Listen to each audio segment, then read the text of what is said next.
Governments always love to tell you that they are working for your financial freedom. They talk about stability, growth, and opportunity. But when you look a little closer at history, you begin to see much darker things in the background. For centuries, governments have used hidden financial tricks to keep ordinary people poor while concentrating wealth and power in their own hands. What is shocking is that these tricks are not new, they existed long ago. Only the packaging changes, the names are updated, but the goal always stays the same: move wealth upward and keep the majority dependent. Let's start with the oldest and simplest trick: inflation. When a government spends more than it can collect through taxes, it has two choices. Either it is honest and openly taxes people more, which is politically risky, or it quietly makes the money worth less. In other words, it reduces the value of every coin and banknote in circulation. Ancient Rome turned this method into an art. In the 3rd century AD, when emperors faced rising military expenses, they began to reduce the silver content of the denarius. A coin that had once been nearly pure silver eventually became little more than a thin silver-plated piece of copper. The empire pretended nothing had happened, but everyone holding those coins paid the price. Inflation exploded, savings evaporated, and wages could no longer keep up. This was a silent tax on the population, a trick still used today. Only now imperial mints have been replaced by central banks. In the Middle Ages, another version of this trick appeared: forced loans. Kings in England, France, and Spain constantly asked wealthy merchants and guilds to lend money to the crown. Of course, these loans were hardly voluntary. Those who refused risked fines, confiscation of property, or worse. Sometimes the crown promised repayment with interest, but the payments usually came late, came in devalued money, or never came at all. The government kept funding its wars and palaces, while merchants had no choice but to hand over their capital. The real trick was presenting coercion as patriotic duty, and it worked for centuries. By the 17th century, the financial system itself had become a tool of manipulation. When the Bank of England was founded in 1694, it was not created as an act of kindness. The government needed money to wage war with France. Wealthy investors lent money to the state and received interest guaranteed by taxes in return. On paper, it looked fair, didn't it? But ask yourself, who was paying those taxes? Ordinary people, through levies on everything from salt to beer to basic goods. The wealthy lent money to the state and earned safe interest. The poor paid higher taxes to cover it. What was presented as national finance was in reality a transfer of wealth, and it established a pattern that still continues today.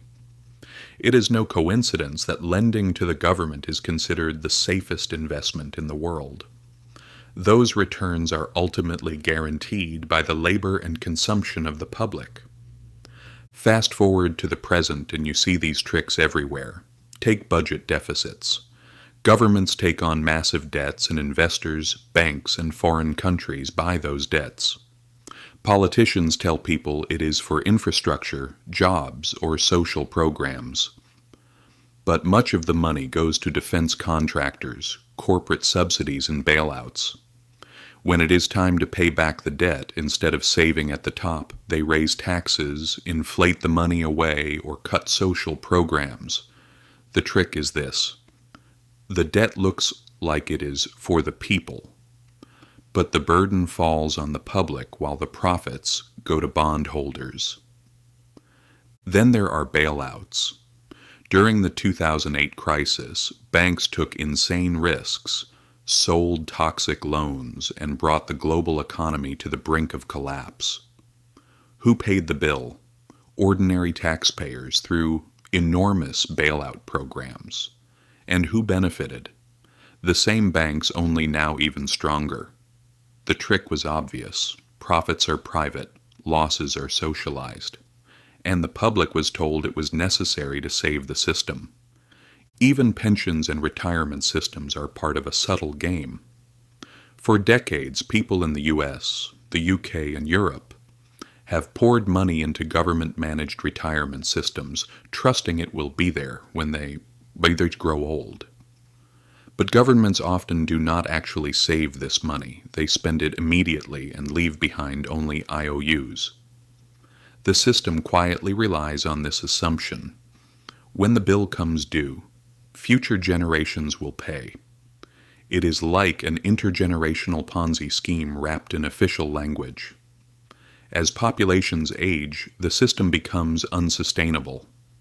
Then, under the name of reform, benefits are reduced, retirement ages rise, or payments are eroded by inflation. Notice the pattern. People are convinced that inflation is growth, forced loans are duty, national debt is investment, bailouts are stability, and pension cuts are reform. Language hides reality. Wealth is slowly transferred upward. And this trick works because most people do not study economic history or understand the system, and by the time they realize the trap, it is too late. In recent decades, the tricks have become even more sophisticated. Take quantitative easing. Before 2008, most people had never heard the term. With the crisis, central banks created trillions of dollars out of thin air to stabilize markets, buying government bonds and mortgage-backed securities. Politicians and bankers insisted it was necessary to prevent collapse, and it did help the financial system. Asset prices soared, stocks, real estate, and bonds all rose. But who owns most of those assets? The wealthy. Ordinary people with little investment saw almost no benefit. Instead, they faced market volatility and rising living costs. The trick was that money creation rescued those at the top, while the cost showed up for everyone else as inflation and inequality. Another modern trick is hidden taxation. Instead of openly raising income taxes, governments quietly collect money through sales taxes, fuel taxes, and most importantly, inflation. When prices rise faster than wages, everything you lose in purchasing power functions as a tax on savings and income. Governments love inflation because it reduces the real value of their debts. But for citizens, the result is the erosion of financial freedom. Your salary may look higher on paper, but if your costs rise faster, you are actually becoming poorer. This is not a bug in the system, it is the system. Inflation is not an accident, it is the most consistent tool. Governments use to shift their spending burden onto you without admitting it.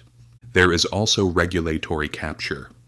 On paper, rules exist to protect the public, finance, safety, consumer rights. But history repeatedly shows that powerful industries learn how to influence the very institutions meant to regulate them. Railroads in the 19th century, oil companies in the 20th, today's tech giants and Wall Street, all have shaped regulations to their advantage. It is like what Peaky Blinders learned on the streets of Birmingham. Owning the referee is more profitable than playing the game. The state appears protective through regulation, but behind the scenes, the biggest corporations carve out loopholes that crush competition and secure profits. The public sees protection, insiders see profit. War financing is simply the oldest trick in its newest form.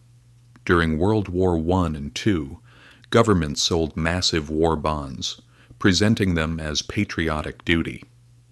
People believed they were supporting their nation, and they were, but those bonds were also risk-free investments for the wealthy, guaranteed by future taxes. In the 21st century, nothing changed. Trillions spent on wars in Iraq, Afghanistan, and Palestine were financed by debt. The defense industry profited while taxpayers again paid the bill. Wars are framed as temporary emergencies, but their financial burdens last long after the soldiers return home. Governments use one more trick: complexity. Thousands of pages of tax codes, financial instruments, even experts struggle to explain. Budgets full of hidden clauses, all of this creates a fog through which ordinary people cannot track where their money goes. Complexity becomes camouflage. If you cannot see the transfer, you cannot resist it. In ancient Rome, devalued coins were physical proof of manipulation. Today, the proof hides inside spreadsheets full of acronyms and programs few understand. The trick is the same. Make things too complicated to follow so the transfer continues quietly. So why does this matter now? Because these tricks still exist and they are accelerating. Inflation eats savings. Debt loads rise every year. When markets shake, the first reaction is more bailouts. Central banks keep manipulating the money supply. Governments continue shifting costs onto citizens in ways most people barely notice. The result is a world where people work harder but have less real wealth, while financial elites grow more powerful. History's lesson is not just that these tricks exist, but that they always return. When Rome debased its currency, the people suffered. When kings demanded forced loans, merchants lost fortunes. When modern governments print money and pile up debt, the public pays again. Eras change, the mechanism remains. And the painful truth is this: most people will never escape these games because they don't even realize the game is being played. They believe inflation is natural, taxes are unavoidable, and bailouts are compassion. They trust government narratives and never study economic history. That is why ignorance is the most powerful trick of all. When people forget the past, they can